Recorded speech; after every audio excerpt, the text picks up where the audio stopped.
दो रूल अगर आपने मेरे फॉलो कर लिए, मैं लिख के दे सकता हूँ। और ये रूल्स आप लिख लीजिए। हाँ, अगर ये रूल्स बोल रहे हैं अगर मैं लिख के दे सकता हूँ कि आप लॉस में नहीं रहोगे। दो चीजें बस फॉलो करनी है। फॉलो करने के लिए हिम्मत चाहिए। पहली चीज, अगर आपने कल प्रॉफिट किया है, मान लीजिए लाख से हमने प्रॉफिट किया है, तो आज का जो लॉस होना चाहिए ना, वो कल के प्रॉफिट से ज्यादा कभी नहीं होना चाहिए।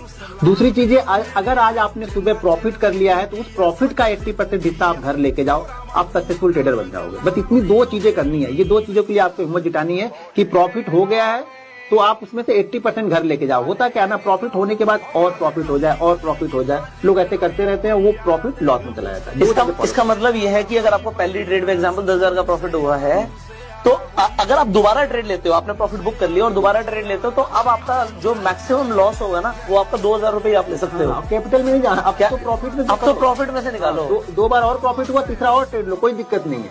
अब आप आड़े टेढ़े रिसर्च भी